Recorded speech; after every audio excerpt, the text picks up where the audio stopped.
following show contains adult content. It's not our intent to offend anyone, but we want to inform you that if you are a child under the age of 18 or get offended easily, this next show may not be for you. The content, opinions, and subject matter of these shows are solely the choice of your show hosts and their guests, and not those of the Entertainment Network or any affiliated stations. Any comments or inquiries should be directed to those show hosts. Thank you for listening.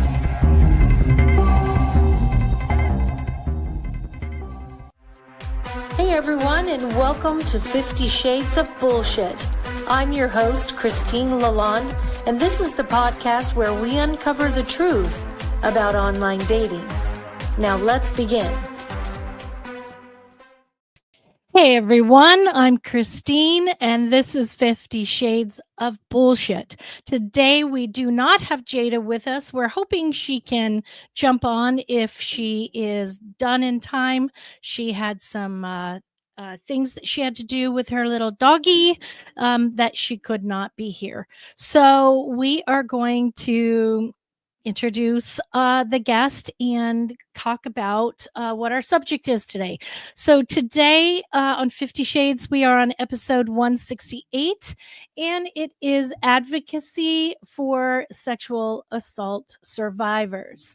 Today, Cassie Payton is a dedicated advocate for survivors of sexual and domestic violence. After enduring rape and police inaction, she transformed her pain into purpose.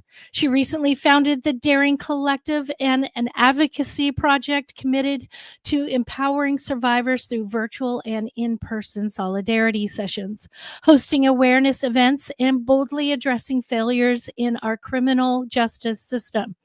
Cassie's petition for policy change in the Wilmington, North Carolina South Police Department has gained nearly 8,000 signatures in just 9 weeks. I signed that petition myself. I just wanted to let everybody know that obviously today we are going to be talking about a very tough subject, and we hope that all of you are kind and considerate with your comments and your interaction. So today I want to have someone very important on today. Cassie is here to talk about what she went through. We all know I also discuss things that happened to me in this area. So we are also going to hopefully help in some directions of things that we can do for you.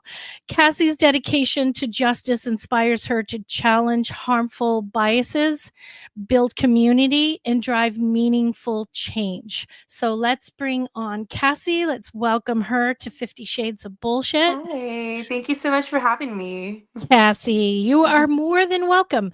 So just so everybody knows, I'm on a couple of different Facebook pages. I'm not going to name this Facebook page in particular because it is to help protect women.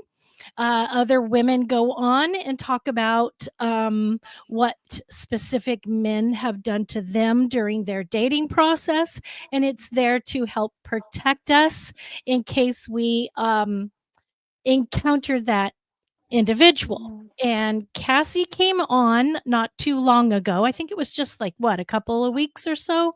Yeah, probably a few weeks. And Cassie talked to a bunch of us on that site, on that page, about some things that happened to her. So we have invited Cassie to come today to talk about her situation, what happened to her, and we're going to be that loving support for her today. So Cassie, in your words, tell us what got you started and why you're now the founder of the Daring Collective. Yeah, thank you so much. I'm honored to be here.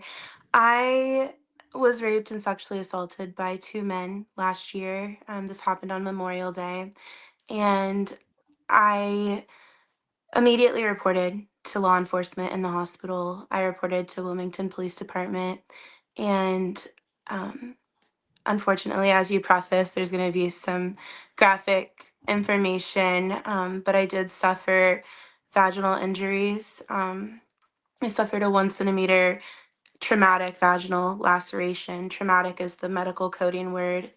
My blood pressure was elevated at stage 2 hypertension, which is the second most severe stage of blood pressure, just below hypertensive crisis.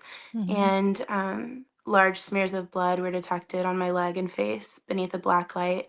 Um, I described a copious amount of blood at the crime scene, on the couch where my assault occurred, and on my rapist's hands and shirt. And despite my immediate reporting, the police department, Wilmington Police Department, took at least 17 days to examine the crime scene, and at least 12 days before they contacted either of my attackers. And I spent my spring, summer, fall, and beginning of my winter just in disbelief that charges wouldn't be made against my attackers. My case was ultimately declined by prosecution for lack of evidence. And I had a realization after accepting that my case was declined that no one else had seen what I experienced. They saw the medical records, but they didn't have visual representations of what my injuries were. There were, of course, photo documents, but not of the crime scene and not of my perpetrator's response afterward. They Mhm. did exercise their right to remain silent, which, of course, limits evidence for the prosecution. And the struggle here is that I did report immediately. And one thing that I say is that I carried the burden of immediate reporting when the police department gave my attackers the luxury of time. Mhm. And time is critical in these Mm. cases because once you're of the legal age to consent, proving that you withdrew consent is very difficult for the prosecution. Mm. But I still will never understand how they don't feel probable cause was met with everything I've experienced. So the Daring Collective was born not only from me surviving inaction from the police department and sexual violence, but I had this intersection where I wanted to tell other survivors to report their crimes, and I want to tell them to do that, but I did not feel confident leading them in that direction. So, in order for me to move forward with activism, I also need to move forward with advocacy. And I feel Mhm. like that's, kind of a mirrored perspective too. If I'm going to advocate for others, I need to ensure that I'm also pursuing activism and specifically calling for policy change. The most specific in my petition is mandatory timelines for evidence collection in sexual assault cases. Quick question. Let's go back just a little bit if you don't mind. Yeah. A huge statistic, and I don't know the exact, I don't Mhm. even think they know what the exact percentage is, because most women do not report sexual assault Right. because we're Mhm. blamed, we're told we're Mhm. lying, we're given a lot of BS, but Yeah. a 50 Shades of lot. it. 50 shades of it, girlfriend. So here's my question. Mhm. I You knew your attackers? I knew one of them. I You knew knew one of one for a little under a year, and the other was a complete stranger up until my assault. I knew be him for a little under an hour before my assault. because he came with the person you knew. So Yeah. this was Memorial Day. One of my attackers, who I did know, he invited me over to see his new house, and the other person was there Mm. when I went over, and I endured about an hour of harassment, and anytime I would try to leave, it would escalate violence. Wow. One thing that I plan on addressing publicly in the coming weeks is also some of the rape culture bias that I was subjected to. Um, the assistant district attorney, her name's Connie Jordan, she let me know that during their prosecutors meeting to discuss my case, another prosecutor suggested that my case would be stronger if my rapist would have entered a bedroom instead of the living room. And yeah, yeah. That doesn't make And mhm, that's 0 sense. yeah, yeah. And she said that they would have a hard time understanding that something like this could happen in the public space of a house. Yeah. This happens everywhere. Mhm. Yeah. Everywhere. It doesn't Yeah. matter whether you're in public or in someone's home Right. or a garage. It doesn't matter. A Mhm. public garage. If someone has the intent to sexual assault somebody, they're going to do it. Right. Period. It doesn't Right. matter.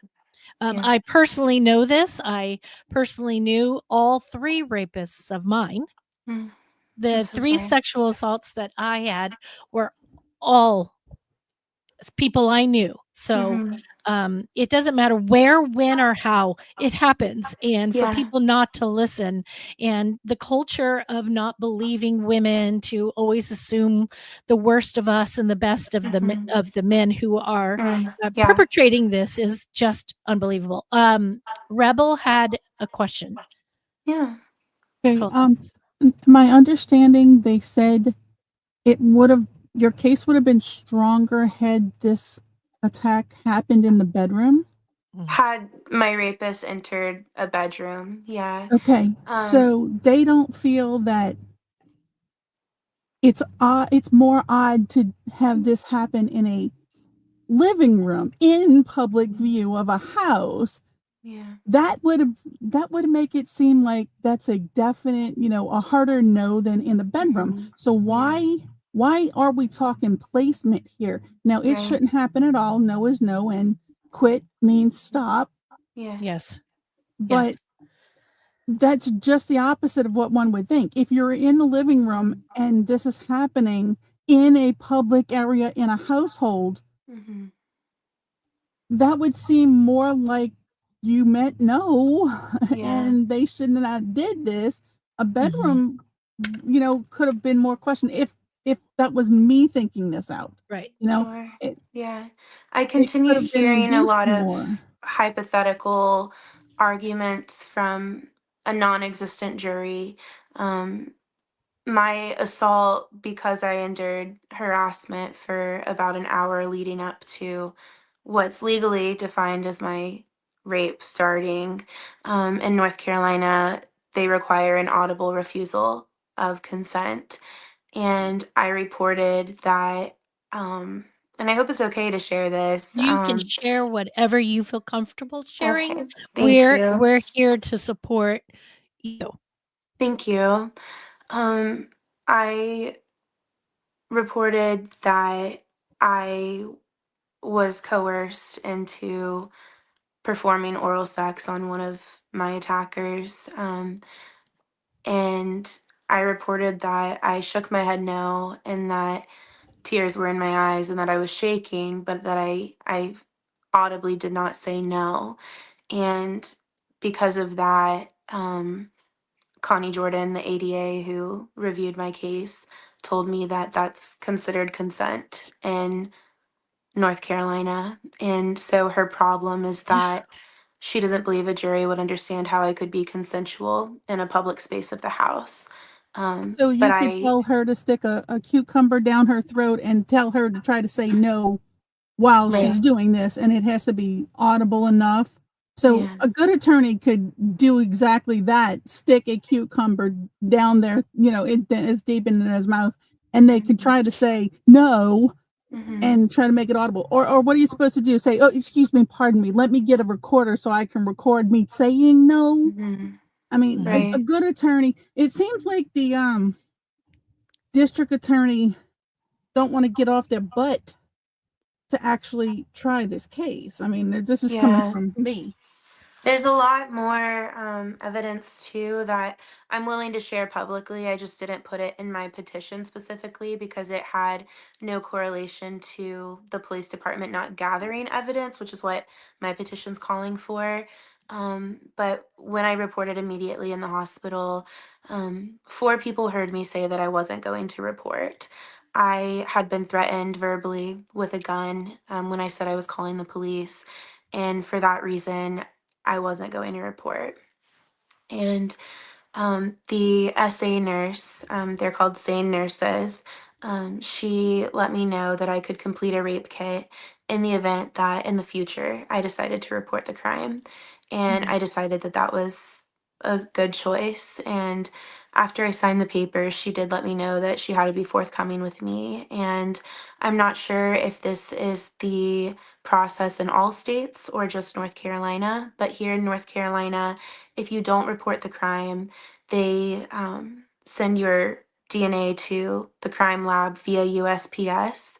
Whereas if you report the crime, they send your rape kit with strict chain of custody procedures, um, refrigeration to preserve evidence.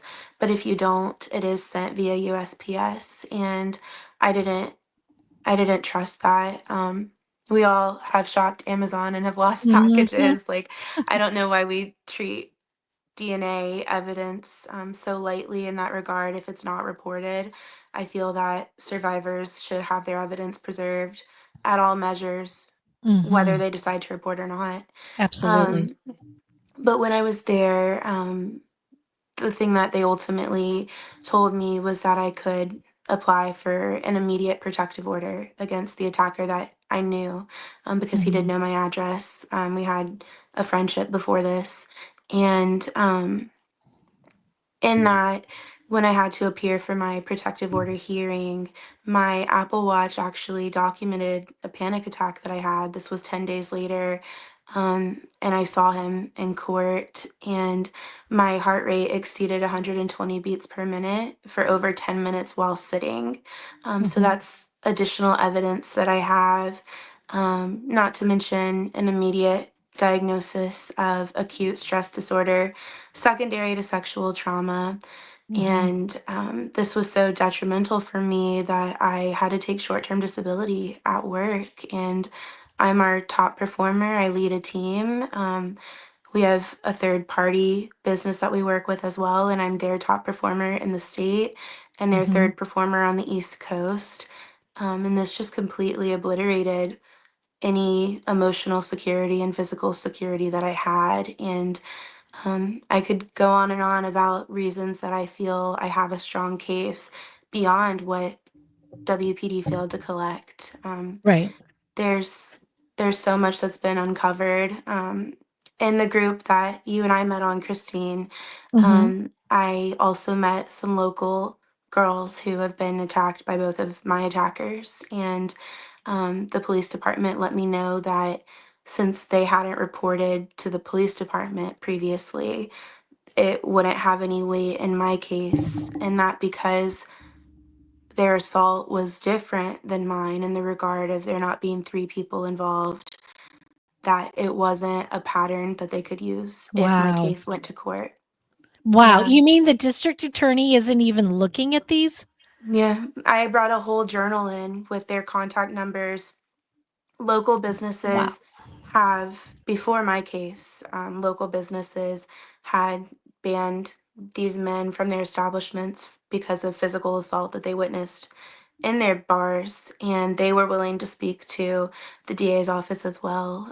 But I've been informed that from a legal standpoint, unless the other victims' assaults had a pattern of being pressured for a threesome, essentially, that it's not a correlation, it's not a pattern. Not okay. Not okay. Right. So this very thing that you're talking about is Hmm. the very reason that women don't report. Right. We're threatened, we're coerced, Hmm. we're told we're lying. When we help come up with the evidence, they don't want to look at it. Right. So it's really hard because, I hate to say this, but I'm going to say it. If it had been a man assaulted, that Hmm. would have been a completely different story. Yeah.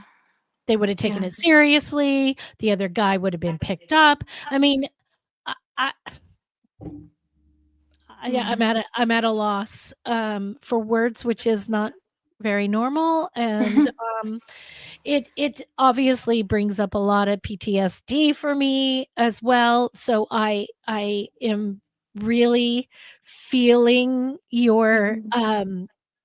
your strength right now talking to us about this. So it is, I adore you for this, and I'm here. We're here listening. So tell me, Thank you. I adore you too. It takes a lot of resilience to share a story that has otherwise, whether it's through reporting or through our own trauma. I think it's very easy to exist in society as a woman and take blame for someone else's violence, someone Mhm, else's anger, someone else's wrong mhm, choices. I think that's a very mhm, feminine part of us, is to take responsibility, not from a place of blame or even shame, but right, I think for me, sometimes I wonder if what led me personally, everyone has their own path, but what led me personally to report is that a stranger was involved. And right. um, that felt, and I don't say this from a place of logic or any basis. I just am speaking from trauma, but it felt like a deeper betrayal to have two men inciting violence at the same time, one a stranger and one who I misplaced my trust in. Mhm, And I think that led me to report, ultimately, was not knowing what either one of them were capable of. And um, I do catch myself though wondering if I hadn't reported, if I would be a little more emotionally sound right now. And that's the reality of the experience I've had at the police department, and that's why I am calling for policy change. I think I could accept if a jury gave a verdict of not guilty, because then I would have had a fighting chance. mm, And the law is written innocent until proven guilty. right. Um, It's the only law. It's the only yeah. thing that you Hmm. have to prove that somebody did something to you. I Yeah. don't listen. I don't know. You just said that you didn't know if you would have a more sane, like, Hmm. response to this, if you hadn't reported it. I'll tell you that I reported my first one, Hmm. and I got tons of questions about where I was, what did I say, what did I do, what was I wearing, Hmm. that kind of thing, in lieu of what did he do? What did Yeah. he say? What did, it t sexual assault is sexual assault. Hmm. Um, Nobody wanted to help me my first time. Not one person. They told me to shut my mouth and just move forward, that I'll be better off keeping my mouth shut. I've lived with that since I was 18 years old, 19, 18. I was 18. Wow. And then the other two, I didn't report. One was Hmm. an abusive husband I was leaving, who Hmm. nobody cared if he was beating the shit out of me anyway. And he never respected the, uh, the restraining order that I had. I had to flee the state. And then my last one, was just a friend Hmm. who, who took advantage of a situation. And I didn't say anything because I was going through a lot of trauma with an ex-husband who was looking for anything to take my kids away, Hmm. and I was terrified. So, Right. I'll tell you that, as from experience, Hmm. whether you report or not, nobody wants to help you. Hmm. It's it's ridiculous. It's fucking ridiculous that women have to be concerned about whether someone's gonna believe them or not. Yeah. Um, if we're gonna be asked stupid questions, that's irrelevant to the situation, Hmm. you not being able to verbally say no is not okay. Hmm. It's not Yeah. okay to use that as a tool. So, I don't know if it would make a difference, Cassie, quite Yeah. frankly. I think Thank that you for sharing that with me. your feelings are your feelings. The trauma you went through is the trauma you went through. And for the people who are supposed to be there protecting us and helping us, for them to not do anything is Hmm. just, not, it's, I can't even It's not okay. Yeah. So tell me, Cassie, how did you start to think about creating a a foundation to help women? Yeah, I feel it was really born from the petition. I didn't expect to have the Mm. response that I've received on the Tell us about petition. the petition. Yeah. So the petition is not only calling for mandatory timelines for evidence collection, but also trauma-informed training Mm, for any officer handling sexual assault cases. And I mean across the board, right. if a patrol officer responds to sexual assault, there has to be trauma-informed training. There needs to be trauma-informed training when a detective is asking those questions. Um, there's a strong responsibility when someone, like I said, carries the burden of reporting, whether it's immediate or much later. That is still a choice that is critical, not Mhm. only from an emotive standpoint and making sure that victims are prioritized, but I think it's really disheartening that we expect victims to know exactly what verbiage to use. You have perpetrators who are given an attorney because they don't want to misspeak. But Right. we don't have anyone representing victims. Mm, We have advocates, right? And I'm choosing advocacy moving forward, but there's still no one from a legal standpoint to ensure that when you're sharing your testimony of what happened to you, that you don't misspeak. One thing that mhm. has been used against me in my case is that the attacker that I knew, him and I had been casually intimate before in the past. And we had a friendship, but we weren't exclusively dating. We weren't in love. And when I shared my story, I was confident sharing that, especially being a woman in 2025. I made the mistake of thinking that the truth would be respected. No, it's not. Instead, the ADA told me that, and I did audibly refuse consent to the attacker that I didn't know. Um, that's how it started. I audibly refused after the one that I knew suggested that I go down on the stranger. I audibly said no. I was repulsed, I was fearful, and I audibly said no confidently. So much so that the attacker that I did know started getting aggressive. He yelled, and the stranger told him to calm down, and he left the room. And then Mm, the attacker that I did know coerced me into performing oral sex on him. And because we had been casually intimate before, um, I wasn't performing the way you would if it's consensual.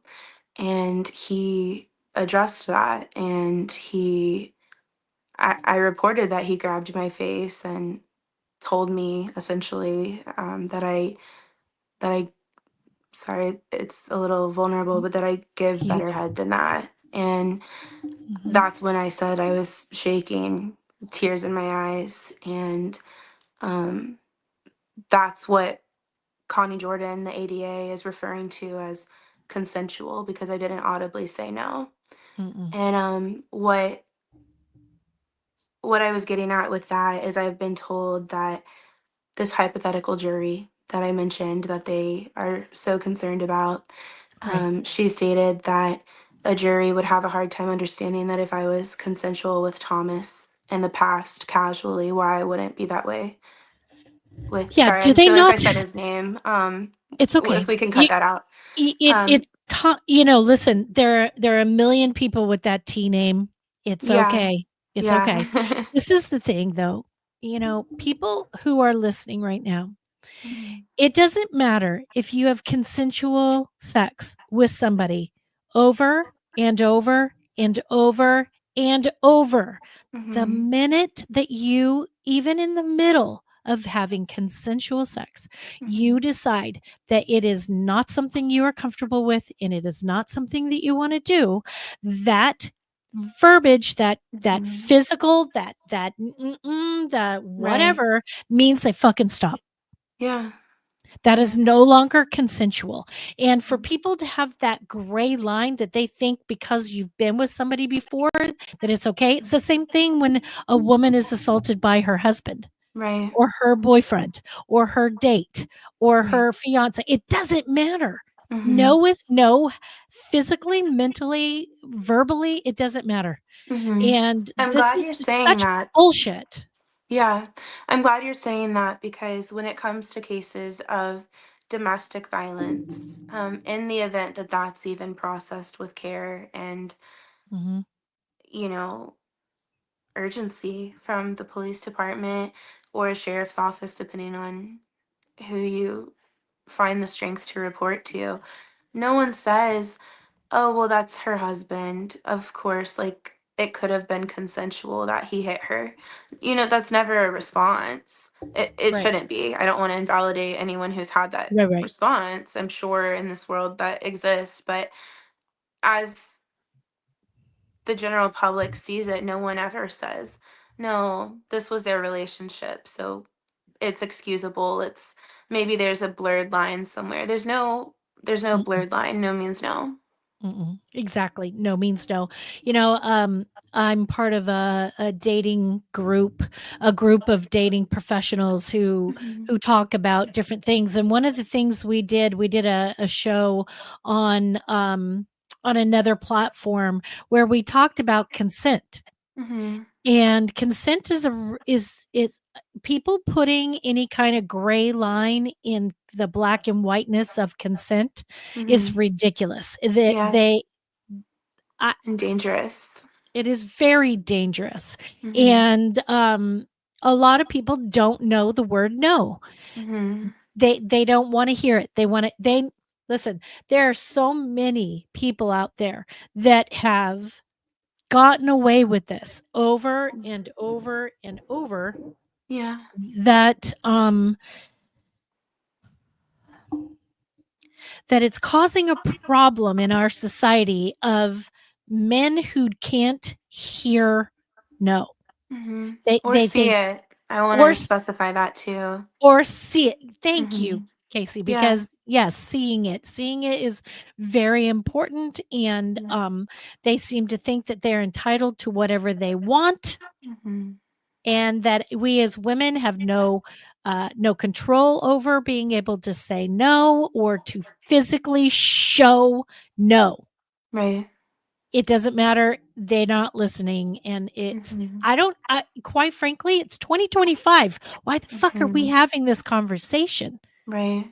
Why are we Yeah. having this conversation that our district attorneys aren't doing shit, that Mhm. our police department's not protecting us, that Yeah. our rape kits aren't being sent properly? Mhm. It's like nobody is protecting the woman. They're Mhm. protecting the men because as far as I'm oh my god, I'm so freaked out right Yeah. now. No, I I'm hear so you. upset that I can't get my words straight. Yeah. Um, they're protecting these men. Mhm. And obviously, why isn't there one person out there that's saying, "Hey, I'm seeing a pattern, whether it's Mhm. with another man or not, this is a pattern." Mhm. And Yeah. why aren't they protecting us? Why? Yeah. I don't understand. I don't get it. Yeah. It's the way the laws are written. We really need to go in and change the writing of the law. It's all about words. It Now, is. Mhm. I do want to say that this situation, it was a man, violating women. We Mhm. don't want to leave out men violating men or women violating men as well. If you're in a situation, any kind Mhm. of situation, everybody no means no. Mhm. I mean, Correct. oh, I think you still want it. It don't mean I keep doing it. You might want it later. It don't mean, Mhm. oh yeah, come on, let's keep doing this. Yeah. No Mhm. means stop. It Mhm. Mhm. means done. Mhm. Keep Yeah. that in mind, I okay? saw a And really powerful don't image on Pinterest actually, and it said no doesn't mean convince me. And Yes. yeah.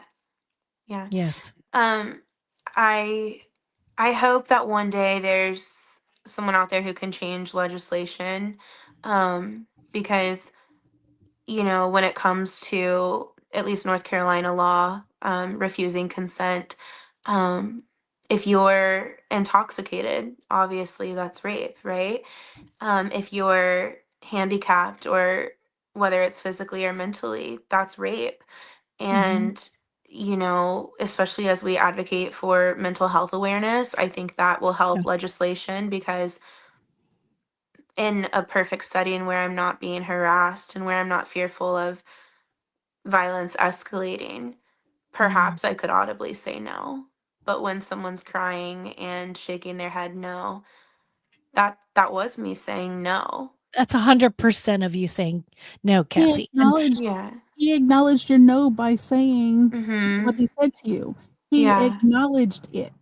Yeah. yes, So an attorney needs to see that. Well, dude, Right. you even said it wasn't, And this is not I evidence for actually you. argued that, and that was where they let me know that they fear that a jury wouldn't understand how I could be consensual with him in a public space of the house.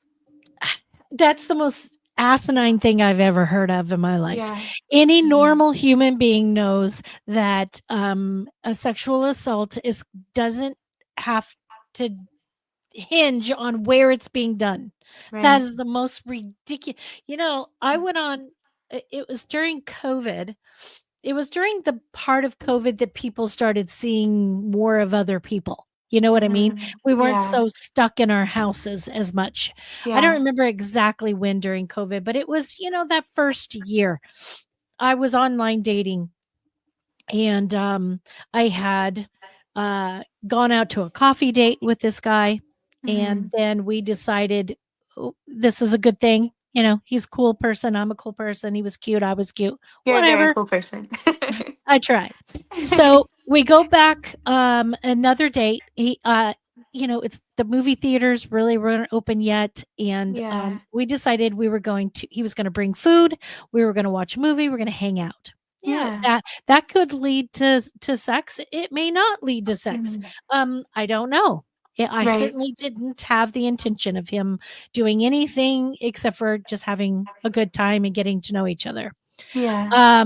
He arrived, we were hanging out, we were sitting, kind of like a foot or two away from each other on the couch, just chilling, talking. And the next thing you know, he was, a leap, like he came at me, he started getting on top of me, he was holding me down, he was forcing things. Mhm. And would have been my fourth time.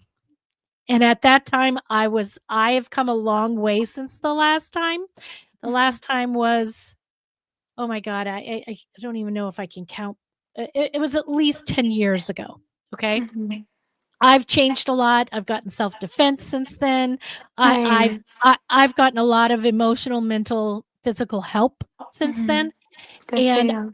I literally looked at him and I did the whole, like, first I was fighting, and then I Mhm. just stopped and I looked directly at him and I said, "I hope you're feeling really comfortable with the fact that you're about to rape me." Yeah. Yeah. And Good for you. he stopped. And he goes, "What? What? What are you talking about?" I said, "I've Mhm. said no fucking 100 times.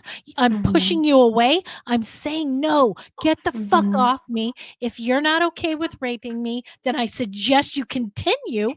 And then we're going to see what happens once I've called the police." He goes, "No, no, Yeah. no, no, no, no, no, no, no, no. What? Let's just say he left real fast, because I was like, first of all, if you don't get off me, something's going to be eliminated from your body. Right. And Yeah. I'm going to tell you, girl, I was never in that place my first 3 times. Yeah. Yeah. It takes a certain switch. Now, you and I both know that we can sit here and say that if there is ever ever a bad situation Mhm. and you find yourself in it again, okay? Mhm. Um, you may react the same way. You may not be able to say no verbally. You may not be able to push them off. You want to say no, but you freeze again. And it happens. We Yeah. don't know how we're going to behave until we're in the situation. And for people to say, and there are going to be a lot of fucking people out there that will say, listening to this, well, why didn't she do this? Or why didn't she do that? We don't know what the fuck we're going to do. Yeah. We don't know. It happened to me 3 times. Each time it was the same. I froze. I was terrified. I cried. I shook my head no. I said no. It didn't matter. Yeah. It didn't matter what I said or did. And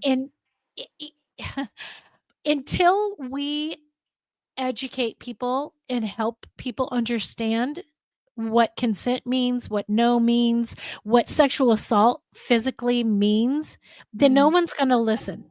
Yeah. And I hope that my hope for you is that you're getting the actual mental help that you're needing.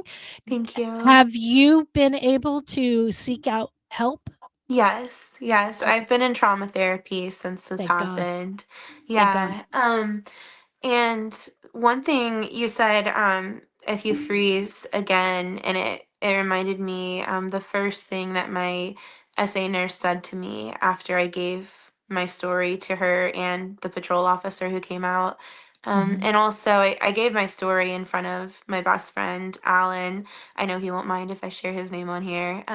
But I gave my story in front of him, the SA nurse, the patrol officer, and a rape crisis advocate, all at the same time, lying in a hospital bed with visible injuries, both mental and physical. And the SA nurse, the first thing that she said to me after I concluded my report, was that she heard me say no at least 4 times.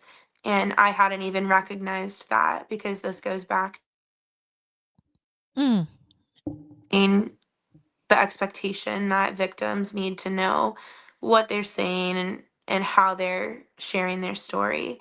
I was nervous because I thought that I hadn't, since I hadn't physically said no until my rapist entered the room in a public space of the house, as if that has any bearing to the assault itself.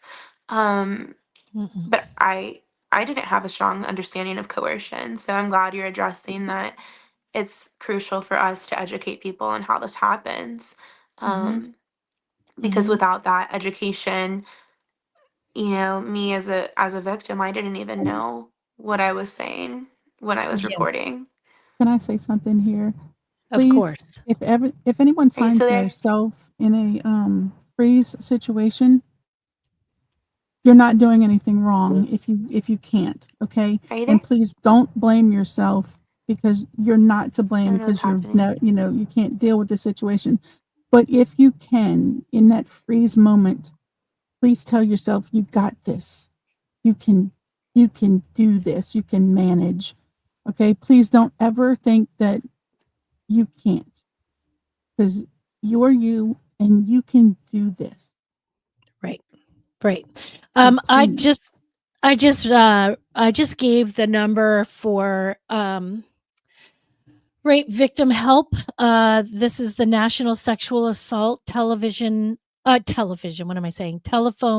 hotline. There are people there to chat and help. There are specially trained staff members from sexual assault service providers that Sorry. are I don't know what happened. it's okay. So I'm giving out right now the 1-800 number for the National Sexual Assault Telephone Hotline. It's 1-800-656-4673. If there's anybody who needs additional help beyond that, you are welcome to reach out to us here at 50 Shades of Bullshit. We are here to help anybody that needs assistance in that area. Also, if anybody is needing to consider taking action and taking steps towards the help that our states need, our police officers, our district attorneys, anybody that we need to educate, Also reach out to us. We can connect you with Cassie. If there are women around the world who are stepping up and saying, we're done with this shit. We are Mhm. done being treated like we are the problem and we are the solution. We have to step up. And if there's Yeah. other people out there who need help changing the laws, we got to band together. We've got to help each other. Without Yeah. it, where are we going to be? Sitting here in another year talking about thousands of other women, Mhm. millions of other women. And I'm not just saying women. I there are men out there who are abused, who are Yeah. coerced, who are raped. My first rapist was a teenager. We were Mhm. teenagers. He told me the reason why he raped me is because he was raped his first time by a girl, and that he just was doing what he thought was supposed to be done, which is bullshit because he knew right from wrong. If he knew the woman had raped him, then Mhm. why would he? We're not giving enough help to victims Mhm. because this boy turned around and did it to me. Mhm. Obviously, I'm not going to turn around and do it to other people, but Sure. there is some fucked up shit going on in our world, in the heads of our young men, our old men, our middle-aged men, who are not respecting when someone says no, physically shows no, shows in a physical way or emotional way or a mental way that we are not interested. It's just got to stop, and it just doesn't. Yeah. Yeah. And because it doesn't, I feel we need policy change. Because had a jury have seen what I saw on the couch, and there's a product called luminol that can detect blood for up to 72 hours, even after it's been washed away. So the amount of blood that I saw on my rapist's hands, even if they didn't get to him until 48 hours later, Mhm. luminol could have revealed how much there was, and Yeah. they could have collected DNA from under his fingernails as well, because the ADA is saying that the injuries that I sustained could happen from consensual sex. And while I disagree, if that's true, if biologically that is true, and everyone has their own comfort levels too, so Mhm. we can say that that's possibly a true statement. If that is true, I would argue that what doesn't happen after an injury is that someone keeps going and someone consents to continuing after the injury takes place. Right. And that's what would have been revealed with luminol. I do Yeah. know that there are cases where we can't get to attackers within that time frame because perhaps we don't know. Maybe they're unidentifiable. Right. Maybe they're not easier to track down. But essentially, what I'm calling for is that we start the investigation immediately. That's Um, great. when we report evidence at a crime scene, whether that's on our bodies or on furniture or wherever assault occurs, because it's not always on furniture, right? Right. Right. That the police go and investigate and begin building the case now. Wow. Well, Cassie, I am so sorry from the bottom of my heart, from all of us here at 50 Shades. We are here with you. We are so sorry that this bullshit happened to you. If this happens to anybody else, we're here for you. Most women have been through it Mhm. in some way, shape, or form. Most women have been through it, and most of them are not reporting it because of the abuse we will take and suffer from the people who are supposed to be helping us. So, Right. Cassie, it takes a brave woman to come out and talk about what you're talking about. And it takes a really fucking brave woman to step up and try to change policies and laws and get people to help other people. So thank you for your fight, and thank you for your brave, beautiful soul and heart. And Thank we you. can't thank you enough for coming here and sharing this story with us. Um, Anybody, again, if you are in a situation or have had a situation and you need help and you just need someone to talk to, please reach out to the National Sexual Assault television, I keep fucking saying television, telephone hotline, and that is 800-656-4673. Thank you everyone who came on to listen to Cassie's story and her horrific ordeal. Thank you for being patient and loving and sending lots of love and healing to Yes, Cassie. thank you. We love you, Cassie. You are welcome to come and talk to us anytime. Update us on what's happening on this situation. We would love to know how your policy changes are happening. Again, she's the founder of the Daring Collective. Please reach out if you want more information.